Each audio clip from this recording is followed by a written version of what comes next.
Good morning guys. Ayan, so Saturday na naman dito sa atin And syempre last day of work natin ngayong week. And thank you Lord kasi nakaraos na naman tayo ng isang buong linggo. Ayan, so ano nga ba ang balita? Ayun guys, medyo iba pa rin yung usok dito sa atin sa Calgary.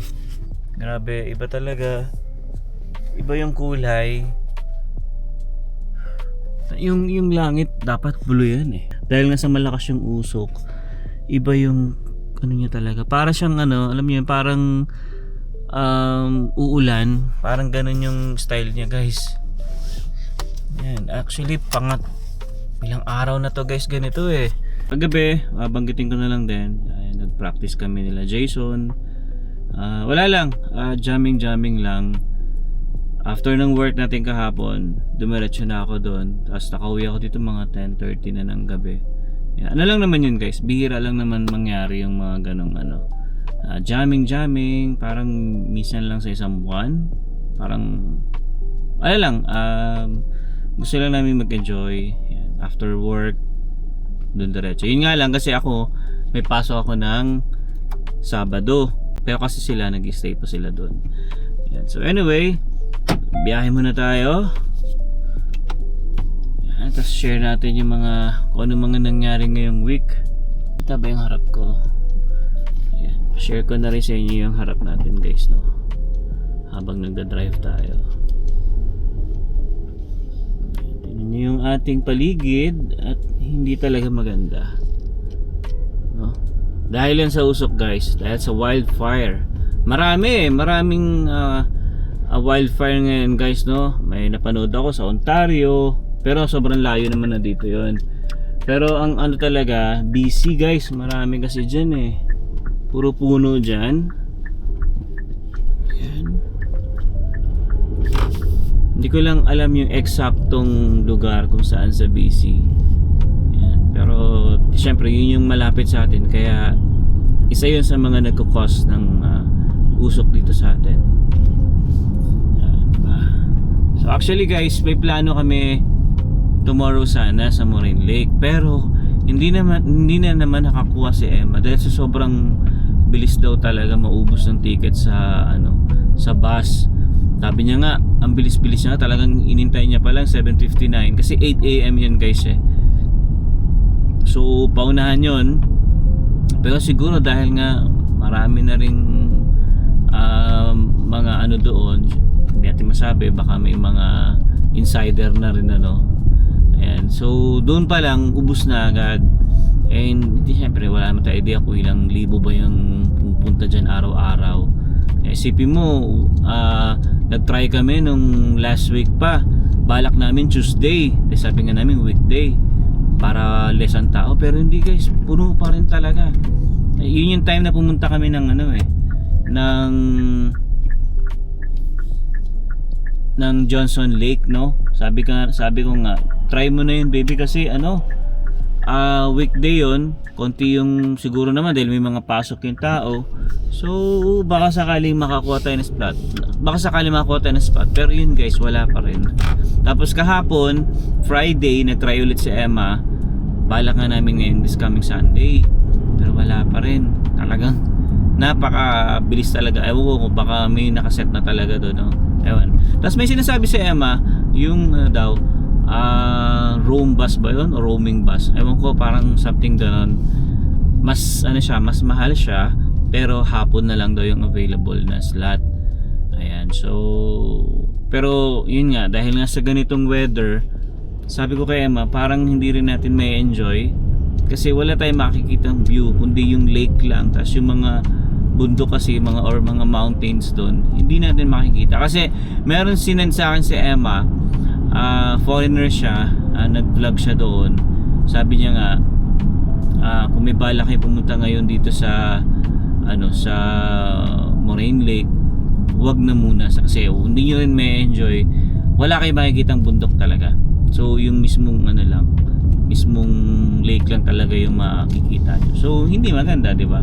Kahit nga dito guys, hindi ko napapansin yung mga bundok kasi normally kahit nandito kami sa lugar namin, kahit pa paano makikita mo yung mga bundok dun sa malayo-layong lugar, mga basta ano yun, makikita natin yun. Pero sa ngayon wala talaga eh. Tingnan nyo, wala. Dapat yan makikita nyo yan dun sa dulo.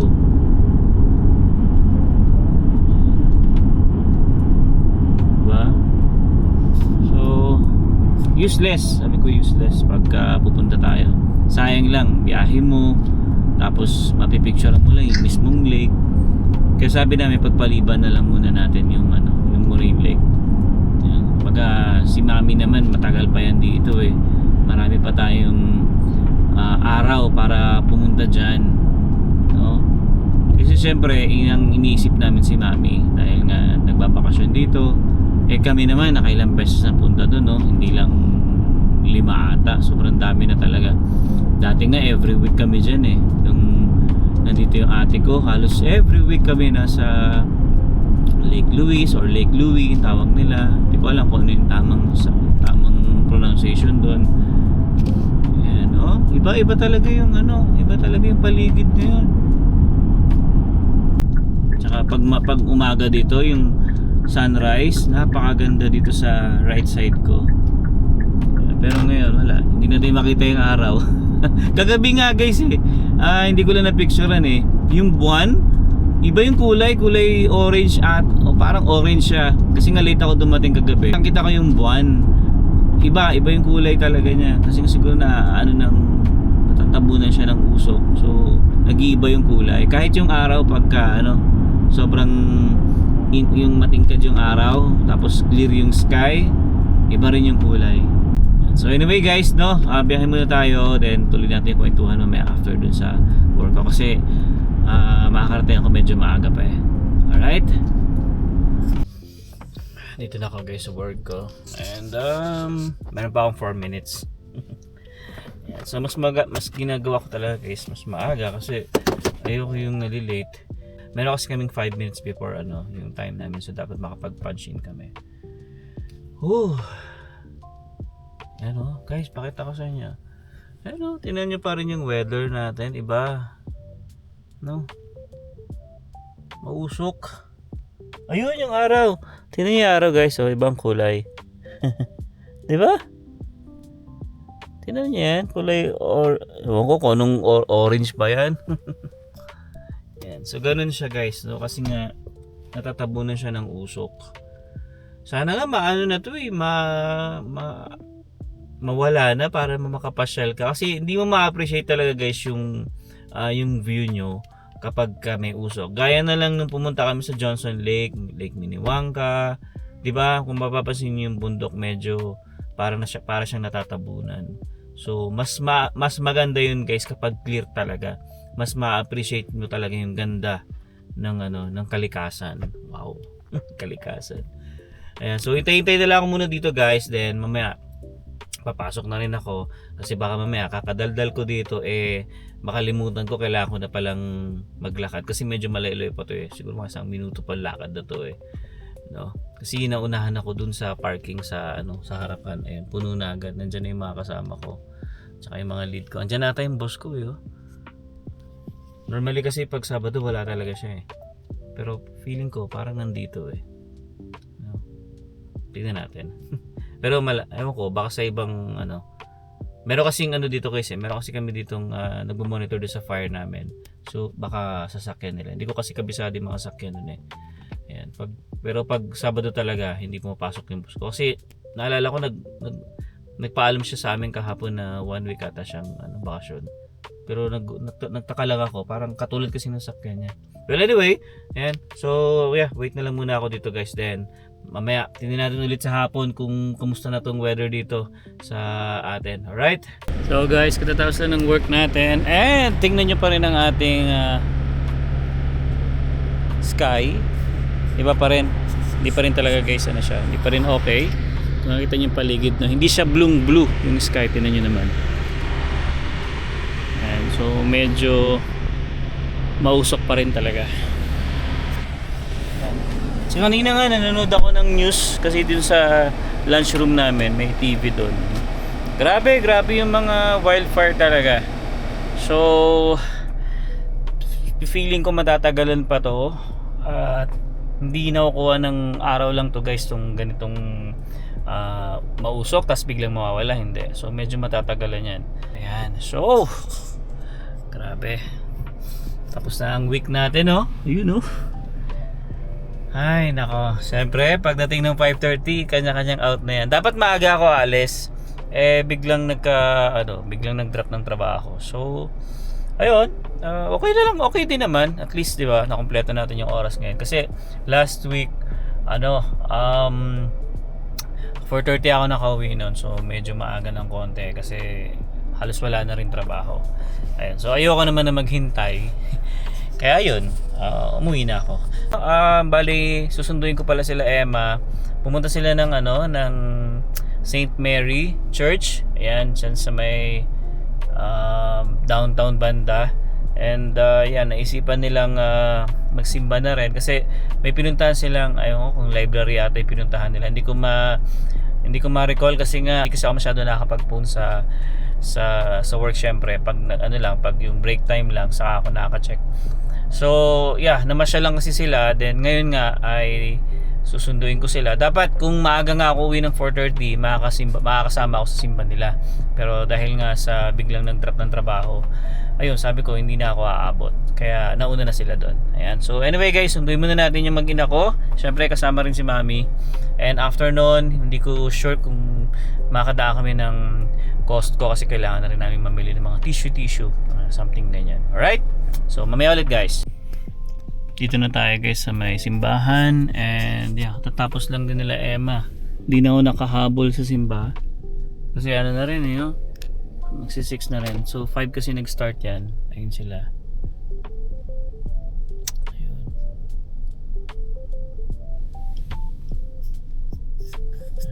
Pakita ko sana sa inyo kanina guys yung yung dinaanan ko. Kasing mausok talaga. Halos hindi mo makikita yung mga building.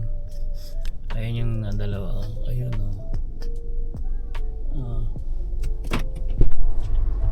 ayun na. Hi! What's that? Oy, Mario! Yung regalo ni Isay. Oy, shoutout kay Isay Chan. Yan, walang ginawa ko ng color. May mga pa yun, parang orasan. Ano ba yun? Ayos Ilaw. Costco. Magsara na? Hindi Sabado ngayon eh. Ba't magko-Costco nga tayo? Yung tissue mo. Tissue lang. Dinner kaya tayo. Sige. Nandito na tayo sa downtown eh. Saan tayo?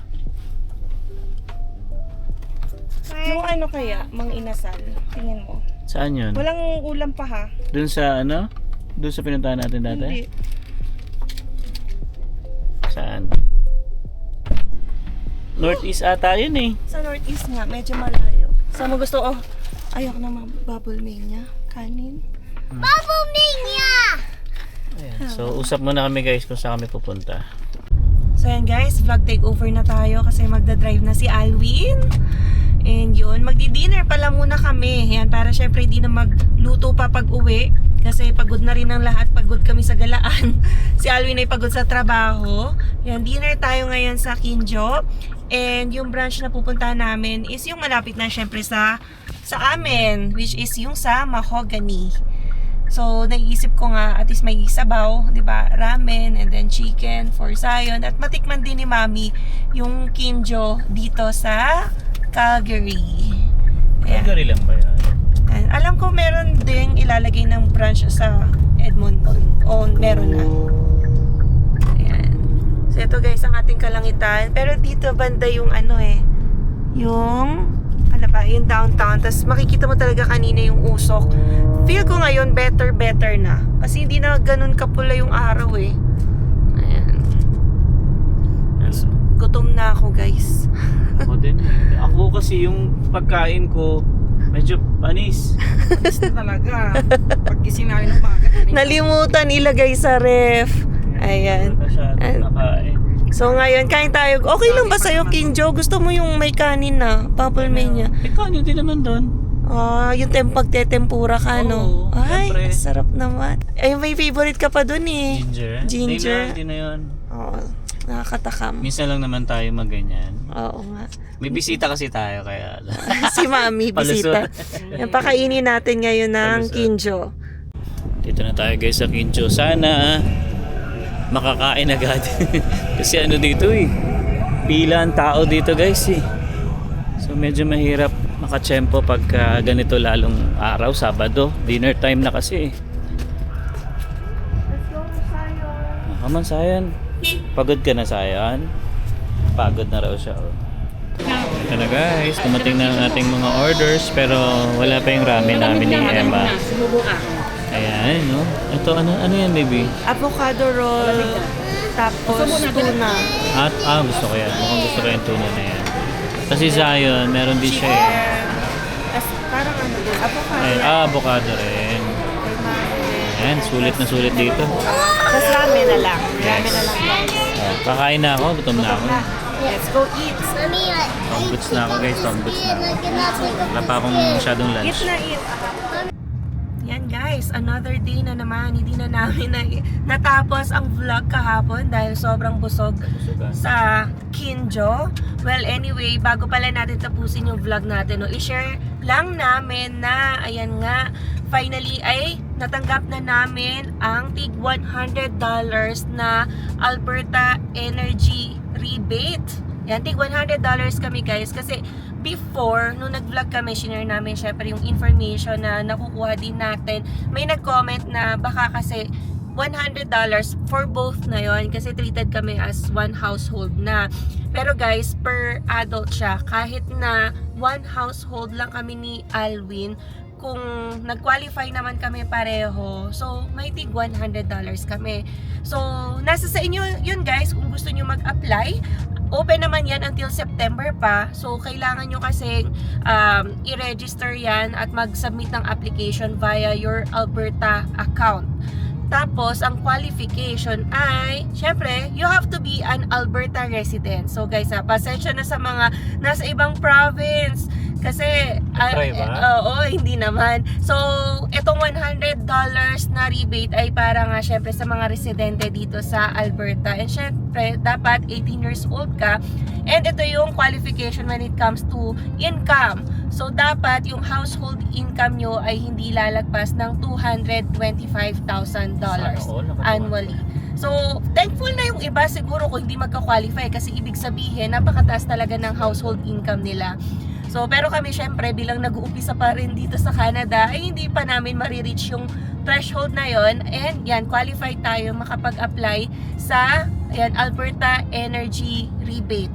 So, we respect din yung other people no, na ayaw mag-register at makakuha ng rebate na to kasi sinasabi nila na hindi daw nila iti-trade ang information na kailangan. Well, ang binigay lang naman namin na information yun nga is SIN, which is syempre para sa lahat ng karamihan ng tao ay napaka-important yun na information. Yung iba kasi ayaw talaga ibigay yun, but since this is still government, yan, nasa sa inyo kung i-share nyo yun para makakuha ng rebate or hindi na lang yan pass. Kasi isipin nyo, sana lang mapupunta yung $100 nyo na deserve, na qualified naman kayo kung hindi nyo kukunin. So at least yan tayo ay merong paglalaanan na pang grocery na rin, pang gas, diba? Na yan kasi dahil meron tayong extra budget coming from the government of Alberta. So anyway guys, ayan, nakita nyo kami ay gagala at aalis na naman. Bihis na bihis. Bihis na bihis.